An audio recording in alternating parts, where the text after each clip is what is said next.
sejahtera. Berjumpa lagi kita dalam video seterusnya. Lepas basuh rambut.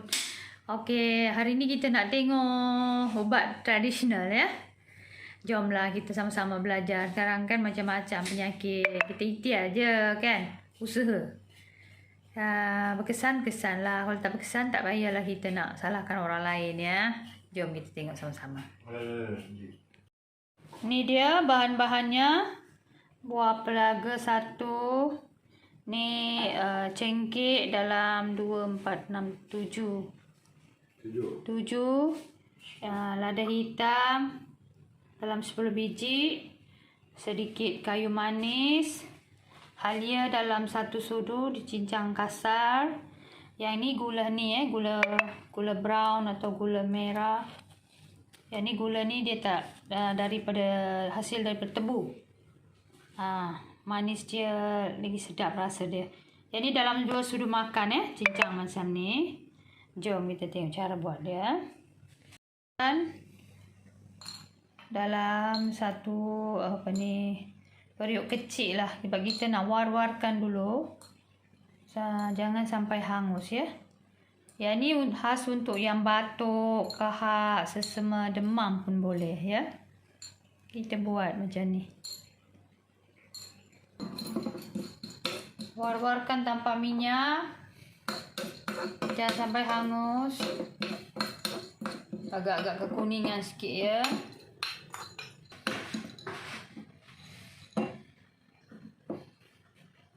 Gaulkan sehingga nampak kekuning-kuningan sikit ya.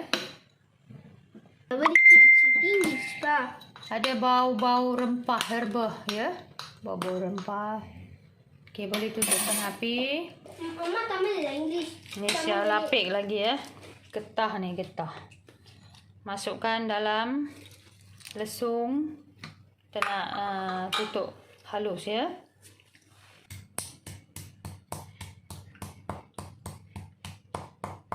Tutup halus-halus. Ni kulit pelaga. Buang ya. Kita nak isinya saja.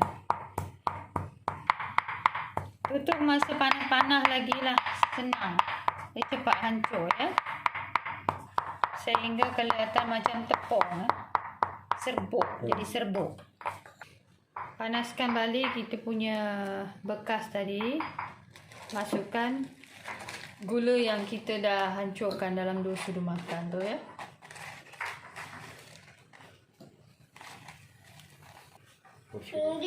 Tambahkan 1 sudu makan air ya. Lepas tu war-warkan dia sehingga dia cair. Api letak slow ya. Kita takut nanti gula tu hangus jadi pahit. Nampak macam ni dah ya. Dia dah cair. Dah kelihatan pekat. Sekarang kita masukkan halia 1 sudu makan tadi ya. Yang kita dah hancurkan.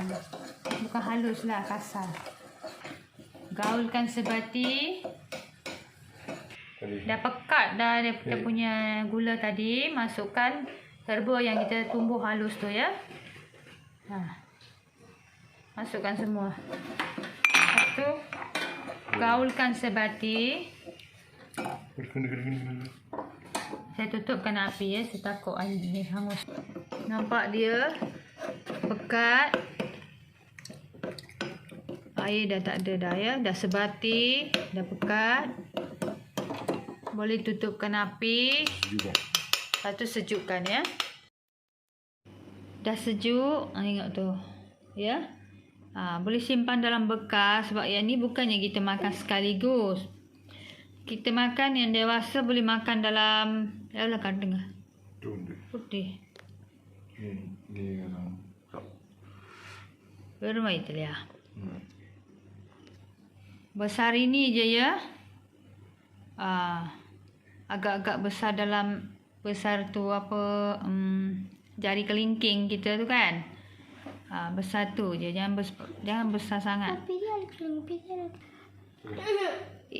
Kena makan isap macam gula-gula. Ya.